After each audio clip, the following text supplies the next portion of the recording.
सायली खूप विनवण्या करत आहे डॉक्टरांकडे की डॉक्टर माझ्या मिस्टरांना वाचवा. काहीही करा. डॉक्टर म्हणत असतात हो तुम्ही देवाकडे प्रार्थना करा.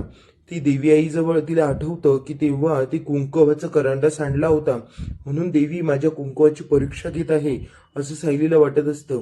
आणि ती खूप रडत असते आणि म्हणते की नाही, आता नाही. देवी आई, तुला माझ्या नवऱ्याला वाचवावंच लागेल. माझं सौभाग्याची परीक्षा आहे ही, आणि त्यामध्ये तुला यश मला द्यावंच लागेल. आता अस्मिता म्हणत असते सायली ठीक होईल ग सगळं, एवढी नको काळजी करू. प्रतापराव हे सगळेच खूप निराश असतात, कारण अर्जुन त्यांच्या घरातला खूप महत्वाचा भाग आहे आणि अर्जुनला काही झालं तर बाकी कुणीच व्यवस्थित राहू शकत नाही. आता सायली खूप मोठ्याने रडायला लागते आणि म्हणते अस्मिता ताई हे छोटं आहे का? अहो माझं कुंकू जे मला खूप महत्वाचं आहे माझ्या आयुष्यासाठी, आणि माझं ते सौभाग्य आज देवाने एवढ्या मोठ्या संकटात टाकलंय की जीवघेणा अपघात, त्यानंतर त्यांचं वाचणं हेही शक्य नाहीये. कशी शांत राहू मी? सांगा ना आई, तुम्ही सांगा ना. आता कल्पनाताई पण खूप रडायला लागतात आणि म्हणत असतात बाळा तुझं सगळं काही बरोबर आहे, पण होईल ना व्यवस्थित, जरा धीर धर, तू रडू नकोस ना. आता सायली म्हणत असते ते काही नाही, आणि ती रागारागात देवीकडे निघून जाते. आता तिच्या मागेच इकडे कल्पनाताई, प्रतिमा आत्या पण तिच्या मागे निघून जातात. इकडे अस्मिता तिच्या बाबांना आधार देत असते की डॅड होईल व्यवस्थित, तुम्ही काळजी नका करू. इकडे महिपत, सचिन, राकेश हे सगळे फोनवर बोलत असतात. महिपत आणि सचिन नागराज सोबत बोलतोय आणि तो नागराज म्हणतो हे बघा, त्या मानसीने तोंड उघडलं नाही म्हणजे मिळवलं, कारण तिला असं काहीतरी सांगा की जशी अर्जुनची हालत झाली तशी सायलीची होऊ शकते. म्हणजे सायलीवर त्या मानसीचा खूप जीव आहे आणि सायलीचा जीव वाचवण्यासाठी मग ती मानसी तोंड बंद ठेवेल, आपलं कुणाचंही नाव घेणार नाही. आता हे सगळे कॉन्फरन्स कॉलवर आहेत. श्वेता, राकेश, प्रिया या सगळ्यांची एक टीम आहे. पण आता या सगळ्यांना कसे उरून पुरणार आहे सायली आणि अर्जुन ते बघत राहा. आणि रिव्ह्यू जर आवडला तर चॅनलला लाईक आणि सबस्क्राईब करायला विसरू नका. इकडे महिपत विचारच करत असतो. नंतर सायली रागारागात तिथे देवीची मूर्ती असते दवाखान्यामध्ये, तिथे येते आणि ते देवीला साकडं घालत असते की देवा का माझी परीक्षा घेतोय, का माझ्या सौभाग्याला इतक्या मोठ्या संकटात टाकलं तू? अरे माझ्याकडून कुंकवाचा करंडा सांडला होता तर ती शिक्षा मला द्यायची ना, माझ्या कुंकवाची परीक्षा का घेतोय तू? मला काहीही झालं तरी चालेल, पण माझ्या नवऱ्याला सुखरूप ठेव देवा. आणि आता ती म्हणत असते देवी आई, आता माझ्या नवऱ्याचं ऑपरेशन सुरू आहे, ऑपरेशन थिएटरमध्ये सगळं काही व्यवस्थित होऊ दे आणि माझ्या नवऱ्याच्या जीवाचा धोका टळू दे.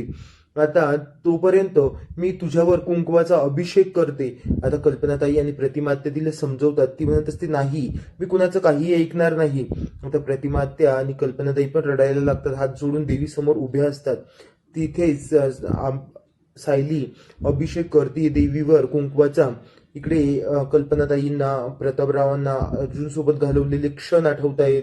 अर्जुनचं ऑपरेशन थिएटरमध्ये खूप मोठं ऑपरेशन सुरू आहे. प्रतापराव म्हणत असतात की बघ ना अस्मिता, काय होऊन बसलं का आपल्या अर्जुन सोबत हे. अश्विनला, चैतन्यला पण आठवत असतं, त्यांनी खूप मस्ती केलेली. अर्जुन किती मस्तीखोर आहे, किती स्वभावाने चांगला आहे, प्रत्येकाच्या संकटात किती ठामपणे उभा असतो, सगळ्या घराचा एक आधार आहे अर्जुन. हे सगळ्यांना आठवून त्यांना त्या मागच्या मेमरी आठवत आहेत. आता डॉक्टर बाहेर येतात आणि डॉक्टर म्हणतात ऑपरेशन सक्सेसफुल झालेलं आहे, आता तुमच्या पेशंटच्या जीवाला काही धोका नाहीये. आता हे ऐकल्यावर सगळ्यांच्या चेहऱ्यावर हसू येतं. अस्मिता पण हसायला लागते. अश्विन ते म्हणत असतात बघ देवी पावली आपल्याला. लगेच अश्विन इकडे सायलीला सांगायला जातो वहिनी ऑपरेशन झालंय आणि ऑपरेशन सक्सेसफुल झालं. आता सायली म्हणत असते देवी आई पावलीच बाबा तू, आता अर्जुनच्या जीवाला धोका नाहीये. म्हणून सगळ्यांच्या चेहऱ्यावर हसू आलंय आणि सगळे असे रिलॅक्स झाले. जे काही त्यांच्या मागे टेन्शन्स होतं की अर्जुनच्या जीवाचं काय होईल काय नाही, एवढ्या मोठ्या संकटातून अर्जुन आपला वाचला, पण आता ऑपरेशन मध्ये नाही जर सक्सेस झालं तर काय होईल. इकडे श्वेता आणि ती गौरी घरी असते. कुसुमताई आणि ते काका फोन करतात, तेव्हा श्वेता ते कुसुमताईंना आणि त्या मधू भाऊंना सांगते की अर्जुनच्या जीवाला खूप मोठा धोका आहे, त्याचा खूप मोठा ऍक्सिडेंट झाला मानसीला वाचवण्याच्या मध्येच. पण ते मधुभाऊ म्हणतात तू आम्हाला आधी का नाही सांगितलं ग? तर श्वेता म्हणत असते की अहो तेव्हा सायलीताई घरी होती आणि अस्मिता ताईंनी आम्ही सांगायचं नव्हतं ठरवलं, पण सायलीताई ऐकतच नव्हती आणि ती दवाखान्यामध्ये निघून गेली. त्यामुळे आता ती घरी नाहीये, म्हणून मी तुम्हाला हे सगळं सांगते. इकडे मानसी काहीच खात पीत नसते. तिला ते कॉन्स्टेबल जेवण आणून देतात. परत परत सायली तिथे येते आणि अर्जुनचा हात हातामध्ये घेते आणि म्हणत असते अहो उठा ना लवकर, मला ना तुमचे उघडलेले डोळे बघायचे, असं नका ना करू, तुम्ही उठा बरं. आता अश्विन म्हणत असतो वहिनी आता सध्या दादाला त्रास देऊ नका, अजून आपल्याकडे 24 तास आहेत, दादा कधी शुद्धीवर येऊ शकतो, त्यामुळे आता सध्या रिलॅक्स राहा सगळेजण. इकडे ते निकम सरांना भेटायला ते कॉन्स्टेबल मॅडम येतात आणि एक दूधवाला पण एक चहा घेऊन एक माणूस पाठवलेला असतो महिपतने. त्याच्याकडे ती चिठ्ठी लिहून पाठवलेली असते की तू जर बोललीस तर सायलीच्या जीवाला धोका होऊ शकतो. आता इकडे सगळेजण प्रतिमा त्या आणि ते डॉक्टर येतात. डॉक्टर म्हणत असतात पेशंटचं ऑपरेशन सक्सेसफुल झालंय, पण पेशंट जर 24 तासाच्या अजून यांना शुद्ध कशी आली नाही सायली हा क्वेश्चन विचारते. तेव्हा डॉक्टर म्हणत असतात आता त्यांना शुद्ध कधी येईल ते मी सांगू शकत नाही, पण 24 तासाच्या आत जर शुद्ध आली नाही. सायलीला आता परत टेन्शन आलंय, सगळ्या घरच्यांना पण टेन्शन आलंय की डॉक्टर म्हणाले 24 तासाच्या आत शुद्ध आली नाही तर मी बाकी काही सांगू शकत नाही. मग इकडे प्रिया जेलमध्ये त्या कॉन्स्टेबल ताईला आवाज देते आणि म्हणत असते तुझा फोन दे ना. ती कॉन्स्टेबल ताई म्हणत असते अगं आमच्या मॅडम आता राऊंडला येतील, त्यांनी जर मला बघितलं तर माझं काही खरं नाहीये, जेव्हा फोन आला तेव्हा मी आणून देते तुझ्याकडे. प्रिया म्हणत असते काय झालं असेल तिकडे, तो चहावाला पोहोचला की नाही मानसीकडे. आता तो चहावाला मानसीला चहा देतो आणि त्याच्या हातात एक चिठ्ठी असते, ती मानसीचं काही लक्षच नसतं. तो म्हणत असतो ताई चहा घ्या ना. आता ती चिठ्ठी तशीच खाली पडून जाते, म्हणजे मानसीला ते काही कळणारच नाहीये. आता दुसऱ्या कॉन्स्टेबल ते मानसीकडे असतात, तिला चहा पाणी देतात व्यवस्थित, पण मानसी खूप धक्का बसलेला आहे त्यामुळे ती काहीच बोलत नाहीये कुणासोबतच. इकडे महिपत सचिन राकेश विचार करतायत जर कधी मानसीने आपलं नाव घेतलं तर आपलं काही खरं नाहीये. आजपर्यंत आपण जे काही चांगलं वागलो परत आता त्याच्यावर पाणी फिरणार आणि आपण जेलमध्ये जाणार का याची सगळ्यांना भीती वाटते. आता ते कॉन्स्टेबल ताई फोन आणून देतात आणि प्रिया राकेश सोबत बोलत असते की अरे ते काय झालं, तुम्ही डिस्कस केलं का की मानसीने आपलं नाव घेतलं तर पुढे काय करायचं. आता आपण एकच करू शकतो की अर्जुनचं आज ऑपरेशन झालेलं आहे आणि कोर्टाची उद्याचीच तारीख घ्या, म्हणजे केस लढू शकणार नाही कुणी आणि आपलं नावही कुठे येणार नाही आणि नंतर पुढच्या वेळेस काय होतं ते बघूया.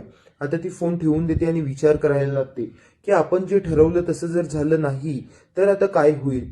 इकडे मधुभाऊ पोहोचतात हॉस्पिटलमध्ये, तेव्हा अर्जुनचं ऑपरेशन सक्सेस झालेलं असतं. मग कुसुमताई इकडे प्रतापराव हे सगळे बोलत असतात की अर्जुनला लवकर शुद्ध यायला हवी, अर्जुनला एकदा शुद्ध आली म्हणजे मिळवलं, मग काही टेन्शन घेण्यासारखं नाहीये.